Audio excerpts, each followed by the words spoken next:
Hey. So Jenny's got my Apple Watch. We've got Google I/O hot takes. You've got a show. Here we go. Okay, Google. How can I support Daily Tech News Show?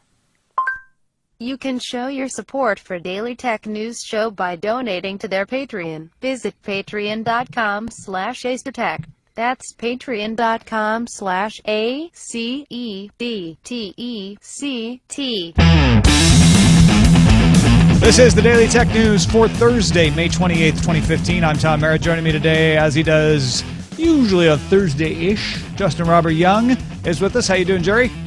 You know, I feel like I've spent a couple days on Thursdays. You know, I'm not ready to move my toothbrush over just yet, but, you know, it's a nice little trial period. Yeah, Thursdays seem comfy, but you know, it just feels right. You don't want to lock your options down. Yeah. We also have, returning to the show, again, very happy to have Ron Richards, co-host of the Android show, All About Android on the Twit Network. How's it going, Mr. Richards? It's going well. It's a busy day. This is the time when everyone wants to talk to me for some reason. I don't know why. Yeah, and thank you for letting us take some time out of your busy day, which was taken up with 2.5 hours of Google I/O announcements, which we're about to summarize and then discuss later in the show. But you gave me your 6-word summary earlier. Do you feel like repeating that? I don't know if I remember the exact words, but it was something along the lines of not mind-blowing snooze fest or something like that. Yeah, those words were in there. Yeah, you've edited it down since. All right, well, let's tell you what you missed if you didn't spend 2.5 hours watching it in the headlines. Google spent 2.5 hours, as I said, telling us seemingly everything the company is up to. We're going to get it into more of a discussion element later in the show, but here is our attempt to take 150 minutes and do it in 150 seconds. Get your stopwatches ready, folks. Justin, you want to alternate these with me? Oh, please. Let's do this. First, sir. Go ahead. Let's get us kicked off. HBO Now is coming to Google Play today. Android M will simplify app permissions and give you more control. Plus, put Chrome tabs in apps and link apps with no dialog box. Android Pay will basically work like Apple Pay, even up to the fingerprint sensor and the host card emulation tokenization. Doze will extend a Nexus 9's battery life by 2 times. Android Wear will get all the things they told us were already coming. Project Brillo is the Internet of Things OS we heard rumors about. And Weave is the communications layer that can be used without Brillo to let things communicate. Google Now on Tap lets you get contextual answers to what's on your screen with the long press of a home button. Google Photos can automatically organize your photos, gives you free unlimited storage, and can share links without the need for logins or apps. Google Maps can now work offline in full. Google adopting Cocoa Pods to make iOS devs easier. And iCloud messaging has been broadened to iOS. Google Play got a family-friendly filter with Family Star identification of apps. A new Google Cardboard can fit phones up to 6 inches and has a better button. Plus, Expeditions let classrooms take all the same virtual field trip. Jump is the new project for capturing VR video. The plans will be open to all this summer. And GoPro is making their own array called Array. Clever. The assembler software to process the 16 camera feeds of raw VR video takes thousands of computers, so that will only be available to select creators this summer. All of it plays in YouTube. Self-driving cars are still a thing at Google. While Project Loon can do 10 megabytes, and Google is in talks with carriers to use it in places like New Zealand. 10 megabits per second. But Megabits per second. That's it. How'd we do? 150 seconds? I have no idea. I wasn't timing it. I don't have a watch anymore. All right, we're going to talk about that more in a bit. Recode reports when asked about the cost of an Oculus Rift headset yesterday at the Code Conference. Oculus CEO Brendan Uribe said Wednesday, "We are looking at an all-in price. If you have to go out and actually need to buy a new computer and you're going to buy the Rift, at most you should be in that $1,500 range." Oculus plans to ship the headset in early 2016. Could you be more obfuscating? I mean, I don't want to have to buy a new computer if I don't have to. Well, but listen, he is doing something that is very, very smart. He is hiding a big fat hint on what Oculus will cost across a barrier that most Americans will not dare to tread. Math. It's very true. Would you, Ron Richards? Would you buy an Oculus Rift bundle with a new computer for $1,500? But if you break it down and say, okay, computers always cost either $500, $1,000, or $1,500. So if you're buying a new computer and you want to do VR game and it comes with the Rift, why wouldn't you? I bought a Nintendo Wii U bundle that came with the games and all the stuff I need. Why wouldn't I buy a Rift bundle? I guess it depends on the specs of that computer, but yeah, that makes perfect sense. Yeah.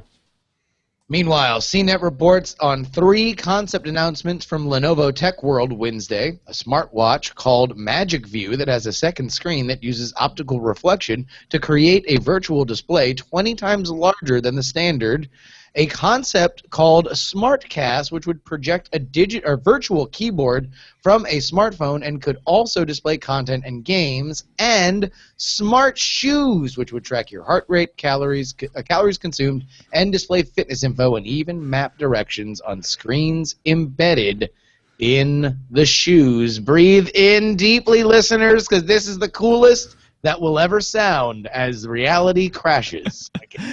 I really wanted these to be like wingtips or something, but unfortunately they're sneakers, and the display is just kind of a pixelated thing in a netting like on the side. But smart shoes, bold move, Lenovo. Lenovo making a run for their money as being my favorite crazy company, taking the title away from Asus, doing just wacky stuff with technology. So making a run for the money. There you go. Put on your smart shoes. Would you believe NVIDIA's Shield Android TV went on sale today from Amazon, Best Buy, and NVIDIA's website? Console has a Tegra X1 chip, 3 gigs of RAM, can stream 4K from the services that have it like Netflix and YouTube. Can also do Android TV compatible games and stream from NVIDIA's Grid service. Comes with 1 game controller, a USB 3.0 port, a micro SD slot. Costs $199 if you want 16 gigs inside, or only $299 if you bump up to the 500 gigabyte model. I'm guessing that one's not a flash drive, though. This is cool. I'm tempted to get this because I always like to try out new media streamers. I don't have a current Android TV device. I use a Chromecast to try out Android type things. And then I would get Grid games, which would be kind of cool. This might be the best Android TV device in the market right now. I got to agree with you. What does that mean? I know. As I said that, I was like, they're going to jump all over that. This is the best screen door submarine we've ever seen. Oh, please. Not that bad. This looks like a good piece of hardware, actually. It looks very, very cool. I'm interested to see it in practice. I just don't know about that platform. And the fact that like we said, we got an update on literally everything happening at Google, up to and including Sundar Pichai's lunch order, and we didn't really hear a whole lot about Android TV. No, we heard about Chromecast and not Android TV. I think that's telling. BBC reports Avago, a U.S. and Singapore-based semiconductor manufacturer, is buying competitor Broadcom. Broadcom makes semiconductors for set-top boxes, mobile phones, and network equipment, with Apple and Samsung as clients. This is the 6th company bought by Avago since 2013. We don't try to cover the semiconductor industry that closely on this show because we're so consumer focused, but it's one of those things that you should file away in the back of your head that this company, Avago, is eating up all the competitors. So that could have downstream effects on you later on. Well, certainly, because, as is evidenced by the fact that, I spent about 3 hours in a Portland hotel room last night just to try to sleep before my flight, and it resulted in me pulling out no less than 9 different cords to plug into 9 different devices. More and more need semiconductors, which means that the supply chain for it affects you more and more every day. GeekWire reports Amazon is launching free same-day delivery for around 1 million items in 14 metro areas covering about 500 cities in the U.S. Orders have to be more than $35, and the user has to be an Amazon Prime member to get it for free. Previously, Prime members paid $5.99 for the same day. That's a discount off of what non-Prime members will still have to pay, which is $8.99 plus 99 cents per item. Orders must be placed by 12 p.m. for same-day delivery. This really is a return to the windmills of Web 1.0, right? Like the beautiful dream world of all these startups of that were about getting things the same day because you had the ability to get these orders in via the internet. I feel like now only in 2015, nearly 20 years after people started to put together plans and businesses to solve this problem, might we actually be close to making it not a complete financial disaster? This is the dream of the 90s. Yeah. Yep. The next web reports Shazam has launched Visual Shazam, which lets you scan certain products from participating advertisers to get an interactive augmented reality experience. When you see something with a Shazam logo with a camera icon, you can scan it and get AR visuals that work with the objects, videos, and coupons. In Shazam's case, they get money from people who want to advertise things. These have to be really cool. So the example they're throwing out there is Tomorrowland.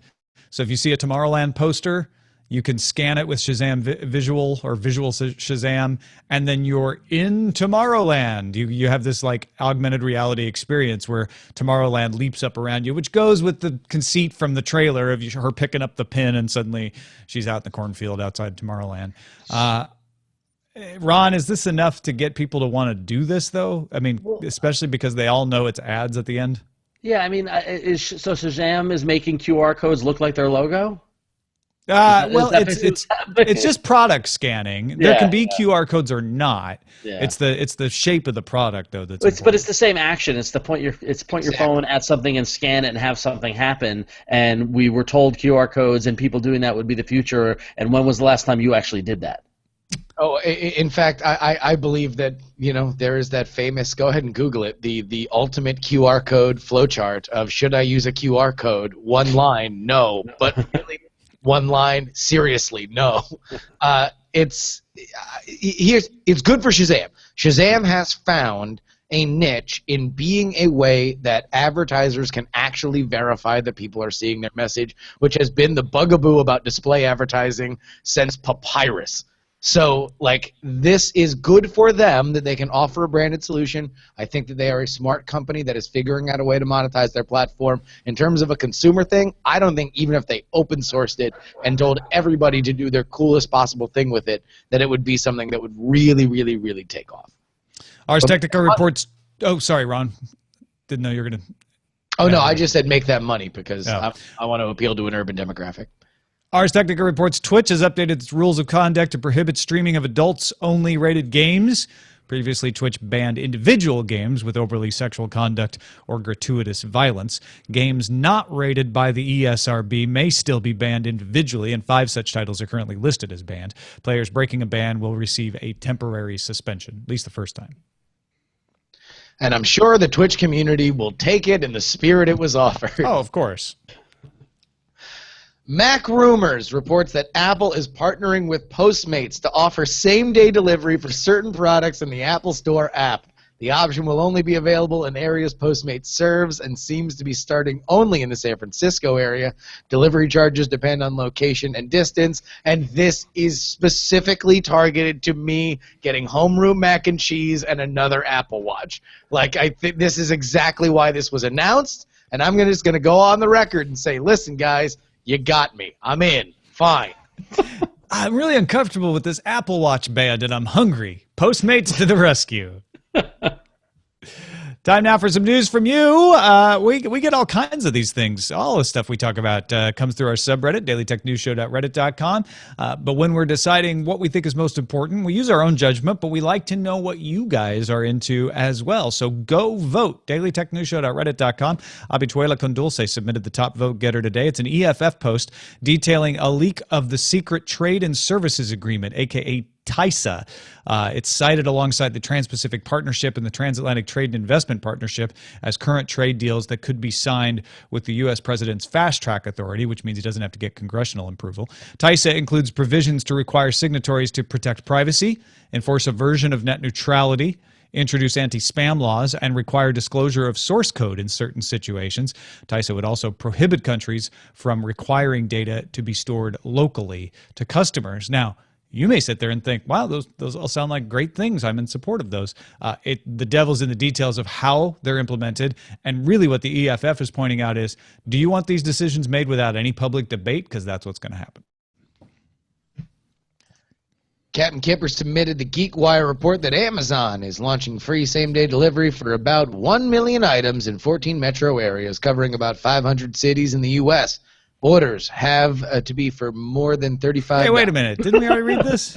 Yes, we did. Oh, okay. That's my fault. I wrote it twice. And this time, we gave Captain Kipper credit for submitting it on the subreddit. There we go. Thank that you, important, you got to talk about it twice. So nice. Yeah. We posted it twice. That's what happens when you try to write the headlines while you're watching 2.5 hours of Google I/O announcements. My pattern today was I had it up on the TV. I would listen to the announcement. I'd follow along in the Ars Technica Live blog, and then I would write a headline, and then I'd go back to the Ars Technica Live blog to kind of catch what maybe I didn't miss to hear while I was listening, and I'd listen for a while until they played a demonstration video or something. We told you all the things. There was nothing, like you say, that was mind-blowing, but Ron, you pointed out on Twitter earlier that this is a developer conference, so you don't expect the big, crazy announcement. Were there enough cool things littered through it that you think it was worth it? I mean, from a mass consumer standpoint, from somebody who's a Google enthusiast, it gives you insight into what the company's working on. But yeah, they've moved out of announcing hardware out of this. They've moved hardware announcements into Q3, Q4. This is developer focused, and really the biggest things that will have the most impact were probably the things that were the most boring to the average observer. Like a lot of the stuff towards the end about the Google Play Store enhancements and a lot of the A/B testing developers can do with their pages in the Google Play Store and the way they can market and look into data of people who have downloaded their apps. That stuff is amazing for developers. Puts me to sleep because it's not the cool, sexy stuff. It's not Google Glass parachuting down into the Moscone Center. Well, and that's the thing with that argument. And then we don't want to get in the weeds here because we want to talk about what was actually talked about. But whenever this argument comes up, it's a developer conference, and This is not a Google-specific thing. This is pretty much every major tech company. They fudge that definition when they want. Like it is their fault that we look to these situations for big, gigantic announcements because in the past they've had people parachuting out of planes and talk about some real cool thing that they have to do, and they have made Apple has, Google has, Facebook has. They have taken what would otherwise be the reason why they have a bunch of developers there, just a bunch of fairly boring to the consumer kind of information tagged along with big, fat, sexy announcements. However, I will say this. I think that Google has done well by the fact that everything they've done today, I'm pretty sure, A, we'll actually see, B, will probably deliver at about the quality that they've talked about and promised, which was not the case with some of their big, hairy, super crazy announcements that they've done in the past, and that all of this makes Google more interesting and better. I think this was, listen, they measured for a double. And I think that by the end of it, when we look at all these announcements, they will all pretty much pan out because they are all in Google's wheelhouse.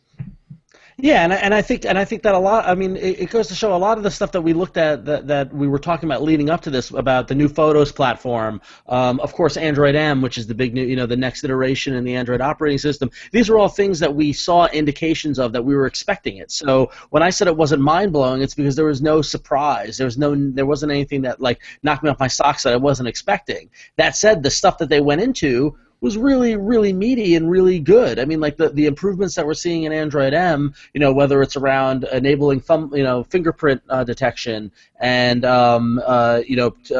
more in-app permissions control for the users and the refinement of the Android operating system. Those are really interesting things, but again, they're not big, whiz-bang, huge, amazing announcements. So. I think one of the things that stuck out to me, as this is a developer-oriented keynote, and my crack earlier was that they assume that developers sit at their desk 8 hours a day, so 2.5 hours is going to seem short. But they kept going back to iOS compatibility. SDKs through CocoaPods to make iOS dev easier. Cloud messaging now broadened out to go to your iOS apps, so you can take advantage of Google services through there. The Cardboard SDK now supports Android and iOS. There was already a review on The Verge right before the show of somebody using Cardboard with their iPhone. So it does seem like Google, without being as writ large as Microsoft is doing it, seems to be taking steps to say, you know what, maybe Satya Nadella is right, and we need to be everywhere more than, not that they have ever shut down iOS, but they certainly have edged it. That Satya Mania is running wild even in Palo Alto? They may be stealing a page. I don't know. I don't know if Satya is the influence for this, but I think that there was definitely, if you looked at the through line, the story of this presentation was the idea of Google reaching billions. Like, that was the theme they kept on going back to, whether it was talking about what they were doing with translation services or Android One and getting phones to developing nations and things like that, as well as connecting people and you know, indexing the world's information. And now the mission seems to be, after they've indexed the information, now how do we connect it to everybody? And that means looking beyond just their own platform. If you also looked at, the majority of the demos were done not with Google Apps. Like the Google Now on Tap demo, which is the feature of contextual Google Now information within an application experience. So, for example, Tom, if you message me saying, "Hey, Ron, do you want to go to dinner tomorrow night? Let's go to this restaurant." I can tap the home button and get the maps link for the restaurant or reviews. Or you can just say, "Okay, yeah. Google, where is that?" And it'll know what you're talking about because it looks at that screen. That's pretty cool. Yeah. So in that demo, in the messaging app, it wasn't Hangouts, it was Viber. Yeah, right. So I thought I thought that was really interesting. That yeah, not only were they showing that the stuff is workable on iOS as well as Android as well as on the web, but also not just on Google Apps. Like they're and that's that right there is the inherent advantage of Android, right? Is that you are baking in a lot of this stuff, all over the place, where Apple is more stingy with the kind of availability that they have for other third-party apps. But everything here, and like you said, Google getting back to understanding that Google as a web services and using their engineering might should be spread over as many different platforms as possible. The the Google Photos being knocked out of Plus, and what we see is now kind of, what might as well be the last chopper out of Vietnam for the Plus experiment. Oh, come now. That's a little harsh. That's a little. Hey, listen, man. I mean, come on. Like, how many? Like, the two biggest things that were of great value. Probably more like Korea. Google Plus isn't going anywhere. Yeah, well, but the thing is, like, if you look at this Photos app and the change to it, I mean, leading up to it, we're all like, oh, because they telegraphed this a mile, like, months ago. Like, when we saw Photos being moved out of Google Plus, and then now you can store Photos in Drive, and there were these little incremental changes that were happening. But the fact that they're offering unlimited storage for your photos blows. Yeah. I mean, why would you pay for Flickr now? Why would you? The fact that I can take a photo album and Justin send you a link that doesn't require you to sign in, that doesn't require you to do anything. You can view all the photos. If you're signed into your Google account with one button, you can save it to your photos. Like, I've never seen that level of interactivity with a Photos application yet. No, and that's it. Go ahead, Justin. Well, yeah, it takes the crazy algorithmic quality that Google has always had and always made Google Plus photo albums stand out when you just like saw them randomly, and the fact that they have unlimited bandwidth effectively. Yeah. And they really only have to charge at a certain extent so it's not spammed. And they're gonna take advantage of that data. The idea, though, and this may have blown me away in a small way, that they're not. I fully expected them to say, and so when you share it, it's not limited to Google Plus. You can share it on Twitter or Facebook or Instagram. And they said, we're just going to give you a link. Yep. I was yes, that is what I want you to do, and nobody does that. And there was also the bit about the Chrome tabs, the Chrome custom tabs, to take some of the web cross-platform functionality and put it inside apps. These are very small things. They're probably not the beginning of a trend, but it gave me hope that maybe that pendulum that's been swinging towards the isolated app silo world may be reaching its peak and starting to come back to a more cross-platform world that the web enables, to say, hey, you shouldn't have to know what you've installed on your computer. If you've got a web browser, you should be able to access stuff. And I think that Google Photo link is brilliant. Yeah, the photo link and also the customizable Chrome tabs in apps is one of those kind of, I feel like it's going to be those silent but amazingly effective things that will help developers, because now, I mean, I don't know where we're at with the browser wars or where, how much of market share IE has these days, but I use Chrome and everyone else I know uses Chrome. And now when you're in the Pinterest app or in the Instagram app or whatever, and you go out to the web, you have all the benefits of being logged into Chrome. It's as if you're on your desktop, but within the app environment. That's really powerful. So, yeah, I mean, there is a downside that you're logged into Chrome and now everything you're doing on Pinterest goes through the Google servers again, which if you're comfortable with, you won't mind. But I think that has always been, whenever we get to that conversation, do we trust Google? It means the value proposition is not there for us. It means that when we look at it, we don't see the value enough that we are comfortable with it. And I'm not saying for everybody, because obviously there are a lot of fantastic security voices out there and privacy voices out there that have very, very meaningful things to say for people who want to dive deeper on this. But on a general surface consumer level, this is where Google wants the conversation. Use us, let us filter through everything, because what we give back to you is of tremendous value. Well, so that's the question. Justin, were you freaked out by Google Now on tap, or do you see the potential of it?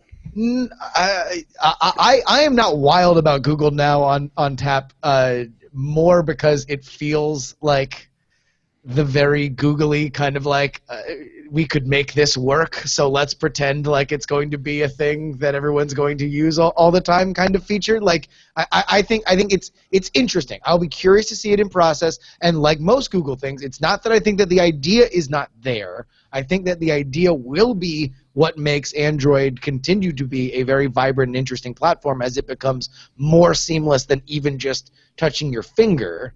But right now, it just seems like a kind of a magic trick that I don't know how much people will use. There was a commenter on the Ars Technica Live blog that said, "I can't wait to be disappointed by Google Now on tap." Well, I don't know. Watching that demo and thinking about the potential of it, that's the one that got me. I'm like, oh wow, that's cool. Because like Google Now, just a little bit of Google Now in my life that I've got, it's already giving me stuff before I even know I want it, which is the purpose of it. It also gives you a lot of stuff that you might not want. Well, and here's the problem for me is I get stuff I don't want because I don't use Google enough. Right. I use it just enough that it can be right sometimes, but I am hesitant. And granted, the eyeglasses I was using to read about this earlier were paid for by Google because I'm on my wife's health insurance. She works there. But I am uncomfortable with any company owning that much info about me, even if I believe they're fine, even if I totally trust Google right now. It's a big amount of trust to put in them going forward. And right. What are they going to do with it? You know, when Larry Page leaves, and you could say, well, that won't be for decades. Well, what are they going to do with that in decades? Or what if it's not decades? I mean, just the principle. It has nothing to do with whether I trust Google or not right now. The principle of having some one company own that much of what you are and what you do makes me uncomfortable. Right. Well, the question, and that question is valid for Google Now. The question I have with Google Now on tap, which if I was at I/O, I'd track somebody down and ask about, which I'm sure Jason Howell is there. I'm sure somebody will ask this question. But with Google Now on tap, is that just a pass-through function, or are they storing that data? They only send the data when you press the button. So they were making a big deal out of the fact that this is entirely under your control. Google Now on tap won't read every screen, but yeah, in order for it to be read, you have to send it along. Well, and also it's not just Google, as we have hopefully spent the last several years learning. It is the federal government, whether or not they have any reason to read it. Well, and that was another interesting take I read, is that the way they're implementing it, you can use Google Now on tap with Bing and have Bing, do with the SDK providing the answers. Yeah. So Google is open enough here that there may be some wiggle room to make people like me feel a little better of saying, hey, I like to use that. I'd like to use the screen reading, but I don't want every screen I read sent to Google. I guess here's the thing. And we started off with Ron's nothing mind blowing snooze fest review, but I think everything again that I've read here, big fat strengths for Google. Yeah. Social hardware, not so much. Well, what about the 16 camera GoPro array? What about granted they didn't talk about availability or anything like that, but that is an impressive piece of hardware. It is, and but all right, sure. Their friend came over and they had a really cool mod to their car, and they showed it off and they revved the engine and we all clapped, and it's going to be a fun time. Like, it's not necessarily something that people are really going to see, and I don't think it's anything that we're going to see in the consumer sphere anytime soon. It was rad, it was cool to watch, and it's an interesting thing in that VR field. But to be honest, that just raises, to me, that's just two massive companies with nothing but insane brain power and unlimited budgets, at least for their fields, still just doing a shrug emoji on how do we make good VR content. Because, like, they showed us, like, a tool that can make it, right? But if they are nowhere closer to, like, showing us something that is just like, oh, my God, like, this is VR. Like, I need to get involved in this. I need to consume this. Then really, what are we doing? Yeah, I wasn't surprised about the GoPro partnership announcement, because if you're going to think about who's going to do that, that seems like the most likely candidate. But when they showed the rig, I had to laugh because it literally just looked like a bunch of cameras on a wagon wheel, and I was hoping to see like a smaller like a round camera that you could put on a stick and walk around or whatever. But that thing looked massive, and I've seen 360-degree cammers before that are just inside of a small globe. Maybe they can't do what this one does, of course, but it was not a design meant to impress visually. No, but that's the cool thing, because it didn't pretend to be. It wasn't now the future of photography. Here's the GoPro. It's the most beautiful wagon wheel with 16 cameras we've ever built. Well, and that's the thing, is they were like, look, these plans are open. You can take 16 cameras of your own and build this thing yourself. Right. So there was, again, something that Google has drifted away from in the past few years, but I felt like they were trying to reemphasize we are still into openness in lots of arenas, and we want to make a lot of these plans open and let people innovate on them and be the platform. Because again, they've always realized that their business is getting your data to flow through their pipes, however they can do that. One real quick thing that we touched on, but just to kind of throw out there, Brillo and Weave. I very much think these are fields that Google can very much get into. That Android in a big open platform will be very, very effective, and that will put consumer pressure on big companies that are currently making their own ecosystem to say, well, I mean, why don't you just make it play with this? Yeah, and Google really the only company that could do this, because the whole thing about Internet of Things, the potential of it, it's when you think about it, it's great. All your devices are connected, they're all there, you can control them, but you need some sort of base to work off of. And if that's Brillo, great. If you don't want it to be Brillo, Weave allowing you to connect with the other things, that's almost like a genius stroke. It's like, fine, use our thing or don't use our thing. Either way, we can connect to it. And I think Google really needs to be a leader in this, because if you remember, what was it, like 4 or 5 years ago, they showed us Android Home. They told us that was coming, and we haven't heard anything about it since then. This was so much more compelling to me than Android Home, especially because I think what may have been lost is your hub. Everybody's like, oh, they're going to come out with a hub? Your hub is your phone or your tablet. You don't, and they very cleverly realized you don't need a hub. You already have one. Yep. Aside from the fact that this is really, really exciting, it also in a post-Prism universe is basically the final step toward 1984 and the federal government listening to us by way of it. Well, Huawei has their Light OS, so it might not be our government. That's monitoring the Internet of Things. I'd be interested actually if Huawei's Light OS, which is their Internet of Things platform, includes Weave at some point. I doubt they will. I bet they have their own communications protocol. Maybe they'll get into a fight and pull their Weave out. But we're avoiding the elephant in the room, Google offline maps, which frankly, as far as a consumer goes, is the biggest announcement here. Maybe Google Photos unlimited storage, but offline maps with turn-by-turn directions. That's ridiculous. That got maybe the biggest applause of the day. So I didn't get to see this. So if you are just in Maps, right, and you just drop out of service, it just kind of keeps on trucking, right? Exactly. And it's not just it's only the directions that you've put in and said, I want to keep these offline. I can't do everything. But it does have local reviews and descriptions of businesses and all that kind of stuff. I've always been fascinated with the idea of just permanently downloading certain chunks of internet. Like, I've always felt that, like, Wikipedia, you could, how much would it take if, like, periodically every week or 10 days or so, you just downloaded the top 100 pages for Wikipedia. I had an app that would do that, actually. Yeah. Oh, really? Yeah. And best thing I did when I went to Italy was get apps for the various cities I was going to that specifically had offline access to the maps because the GPS kept working even when my internet went out. All right. Last thoughts. Anything else to add about Google I/O, Ron Richards? One thing I'm curious about is what the future of Google Wallet is now that we have Android Pay, and really what's the difference other than the thumbprint thing. That looked like a straight-up rebrand to go with the entire subtext of the presentation, which seems to be poking Apple at every chance they got. Yeah, Google Wallet seemed to be... we still have so much financial information in there that we can't close it down. That would be stupid. But, yeah, they're trying to figure out what to do with it. Yeah. Justin Robert Young. I'm a sucker for narratives. You guys know that. So, although they spent much of this poking Cupertino in the face and asking why you're hitting yourself, I think that we are starting to see a little bit more of a thaw. There were elements of this. The fact that they made iOS compatibility of the iOS dev stuff easier. They're taking proactive steps that, if you squint hard enough, kind of looks like Palo Alto, extending just maybe a bare olive branch. It maybe, it might be Merry Christmas, war is over, to the extent that it used to be 5 years ago, 6 years ago. You're like, hey, Tim. That was a fight with Steve. Come on.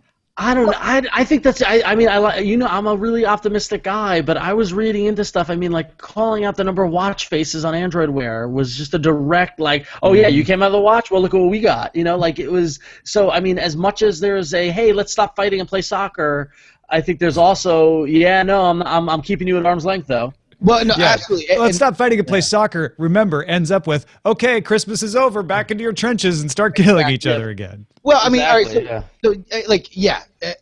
there are two things that at work here. A Google I/O, not press conference, keynote and presentation will always be more diverse than Apple's, because Google, by its nature, has more voices that are empowered to talk and more personalities that will bubble up to the surface than Apple's does, which is very monolithic. There is the word of Apple, and pretty much anything else is kind of siphoned into that. So it can be both. And I think I think that's probably what we saw today. What is more interesting to me is that, like, there is no better world than one, for me as a Apple fan and an iOS user, than one in which Google products and web services are as integrated as tightly as possible. And the more we can see of that, and if some of like really the most pointless and damaging elements of the fight between these two companies can continue to thaw, I think consumers are the better for it. Yep. All right, let's finish up with a pick of the day. Joe, the keyboard enthusiast, heard us pick O'Reilly Safari Books Online yesterday, and that service is, I think it's $39 a month. It's around $40 a month.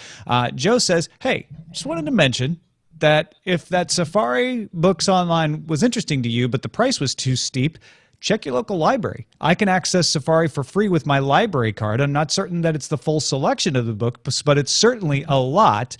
We're quick to write off libraries as antiquated and useless, but there are still great benefits available. So thank you, Joe, for that tip. I did not realize O'Reilly Safari Books Online, even though I realize there's a lot of programs like that at libraries, was one of those library programs. So that's a great tip. If you were somebody like, yeah, I want access to all those programming books, but man, $40 a month, I know it's worth it. I just don't have it. Check out your local library. Good pick, Joe. Send your picks to feedback at dailytechnewsshow.com, and you can find my picks at dailytechnewsshow.com/picks.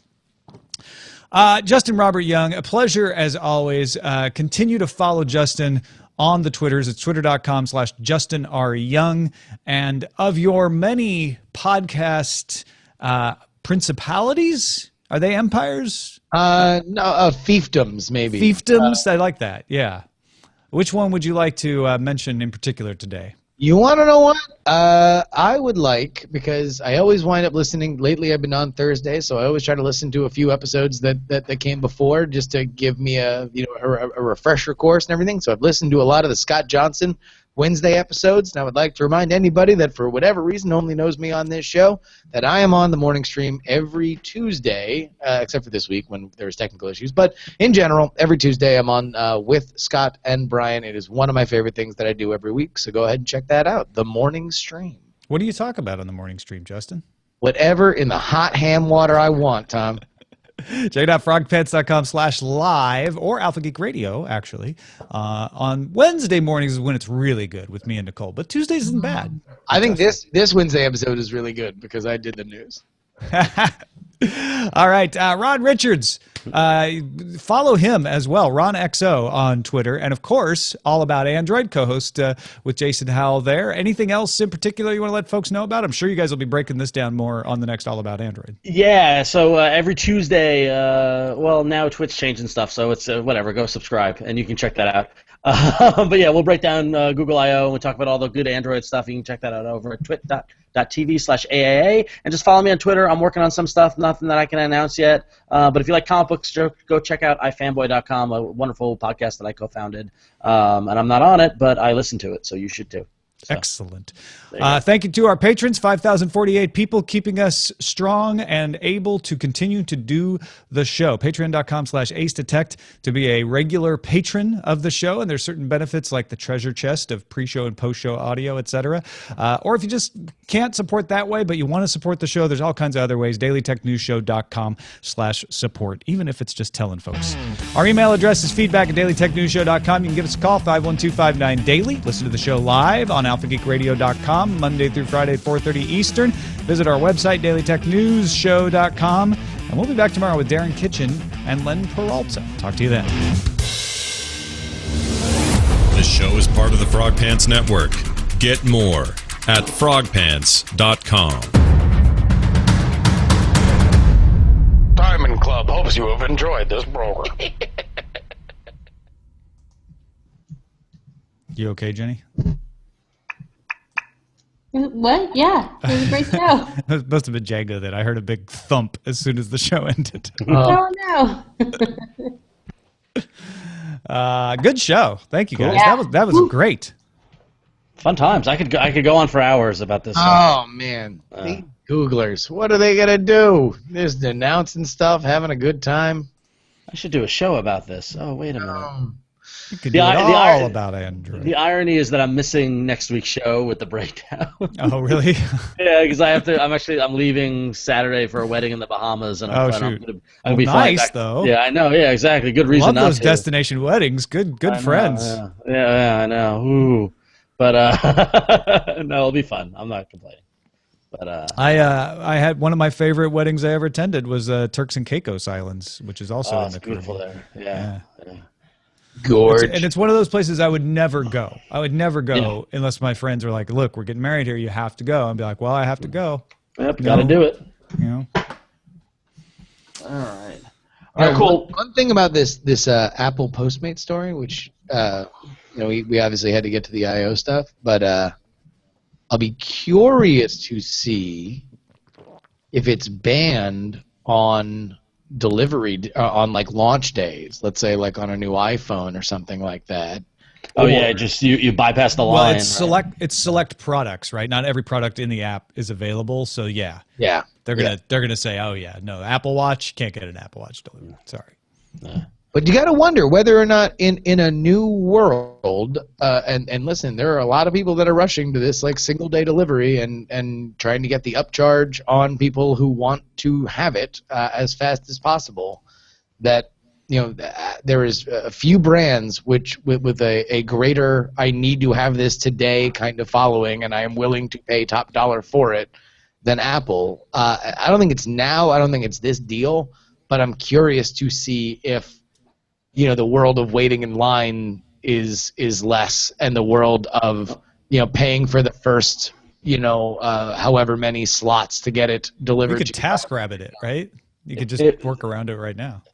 I mean, the world of waiting in line will never go. I've had many conversations with people about this because tying to Comic-Cons and product releases and things like that. People love to wait in line and be in that experience and be first. So you'll always have that, which I think is crazy. I think everything you said is true. However, I Yeah. don't know if they will always be true together. I think people like interacting with other people who are as passionate as they are, and I think that people like to be first. I don't know. Right now, both itches are scratched in a line, right? But as weird as it might sound, I could see a rise of, like mini cons, like iPhone con or Android con, where everybody gets their thing delivered to them at the same time and everybody unboxes it together. That would be very appealing, and would be a better version of what we now think of as like the big fanboy line experience. Well, with the new Appulus Rift, I can wait in line with my friends virtually and then still have the product delivered to me.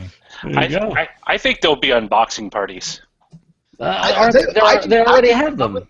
I mean, people. I mean, look what happens online. Like watching somebody unbox something. I think Roger, you're right. I think that. No, I mean they'll physically get together. Listen, I just said that, and then I immediately wanted to go to an unboxing party. Yeah. The problem is that like everybody gets it at a slightly different time. I also think it does kind of reinvigorate the impulse buy.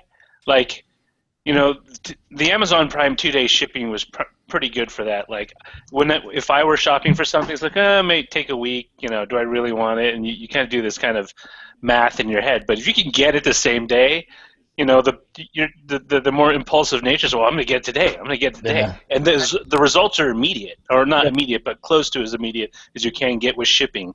It's funny. My response to that is I can't think of anything that I want immediately like that I can't wait for. But that's the thing about impulse buys. You don't think about it. You see it, and then something inside you just clicks. It's like, I need to have it. Oh God, I could go on that. I got to run because I'm going to go watch my niece play softball. So take care. Great seeing you guys. Bye, Ron. Bye. Thanks a lot. Titles? Google mentions many meliorisms. That's a tongue twister. Leader. That is a tongue twister. Or monetizing the world's information. Yep. That was the one I liked. I feel like we came in positive, though, on Google. I feel like it should be a positive I.O. All right. Well, so nice. We Googled it twice. I like that. Google drinks your milkshake. I'm going to vote for so nice. Voting.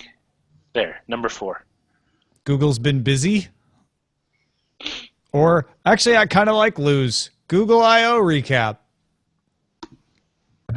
I'm always a sucker for like the most boring informational titles, just because I've definitely had somebody like recommend a podcast to me and they'd be like, "Oh, it's the one with the guy," and then I'm like, "Oh God, now I gotta look through all these puns that I don't know. They're all punchlines for jokes that I don't know the setups for." And it's like, no, it's in like peanut butter and milk biscuits. It's like that's the one with the joke that I want. Like, I hate this Tom Merritt show. Because all of mine are like that. Oh no! I mean, all of my shows are like that too. And but I'm always the one voting for like, no, call it episode 4, the one where we talk about Google and then Amazon and then Apple. All right, I'm calling it Google I/O recap then. It's the exception that proves the rule. Now I feel like I'm going to get yelled at on Twitter because everybody loves the funny titles. Don't yell. Don't talk in all caps. I do also want to point out that since last week, when I said that the Pirates losing close games was insustainable, they've gone on a 7-game win streak. There you go. So law of averages. Averages are the law. They are. In this town, they're the law, mister. So are you up for a little friendly cross DTNS wager with Len Peralta? Oh, dude, yeah, dude. I'm a bitter Heat fan living in Oakland. Like, I'm all in on the Warriors. Like, now I can use the full might of this awesome, possibly like top 10 in the history of basketball team to embarrass LeBron and start an entire summer of whether or not he's a choker, like in the finals. Like, oh God, it's gonna be great. Skip Bayless is gonna just jump up and down and get all red talking about how bad LeBron James is. It's gonna be super fun. I was listening to music and playing Hearthstone while watching the NBA final or semifinals through the eyes of Twitter. The way it was meant to be The experienced. way my grandfather did it. A little bird told me. Mm-hmm. Oh, sorry. It's a 6-game win streak. They play their 7th game today against... Well, that's your bird. I was wondering what that noise was. Oh, that is my bird. That's Dr. Bird. Isn't Dr. it? Bird. Yeah. There, should play a 1-on-1. You have 2 now, though, right? 3. 3? Oh, I'm way behind. Dr. Bird, Cooper Bird, and Milo Bird. Goober Bird. Flippin' Bird. By the way, and the one thing, and again, this episode definitely could have been like twice as long. But yeah, no, that was. I thought we covered a lot of ground very efficiently. That was impressive. You guys. I did read a thing from Bradley Horowitz. He, who is now the head of Google Plus and Google Photos. It's like president of Streams, Photos, and Sharing. Made a point to say that Google Plus is not dead, yet it is not going to be what it was. And so, in my Vietnam analogy, Vietnam didn't go away, you jingoistic slinger. Okay? But South Vietnam did, and I was assuming you were equating Google Plus with South Vietnam. Well, I mean, listen, well, then right. I'm just saying, the whole of Vietnam was different afterward. It became something else. It was split. You're saying what? North Vietnam is Sundar Pichai's department then in this analogy? Yes. Okay. See, I was thinking you were saying North Vietnam was the rest of the internet and South Vietnam was Google Plus. Hence my Korea thing, which is like it was never the same afterwards. They didn't unify the country, but yeah. No, well, they didn't unify the country because the war never ended. Right. And Google Plus will always be at war with Eurasia. Not my Asia. It might be your Asia. Not my Asia. Not your Asia. Might be your mom's Asia. What? Heat of the moment. Remember when naming your children after countries or states or continents was cool? India. India. Asia Carrera. Mm-hmm. I always thought that was just kind of like, come on. Like Botswana. Senegal. Dakota. Actually, although that's probably more based on the Mauritius. Anyone ever? Oh wait, Raising Arizona. Is that Georgia. Arizona? Georgia. Washington. Canada. Who named their daughter Canada? And this is Canada. They just named her Duh. She's very polite. Although I would say, like, I could see like the star of a CW show called like Canada Crossing or something. Canada Crossing stars as some other lady's name. Just CC her. Oh. Is it too late to rename your kid Canada? I could. No, yeah. There's so much paperwork involved. It's not too late, right? It's just. She's an EC. She's a comic book label. What's next Wednesday? Next Wednesday is the 3rd. All right. Yes, and that's when Lixia should be on. I'll have to ping her. Okay, good. That'd be great. It's great. It's great. Great. And then WWDC is the week after that, right? No? Yes? I think it's on the 8th or the 9th. I think it's the 8th. All right. I'm out of the post. All right. I'll go into it. One note. I will be out. They don't need to know.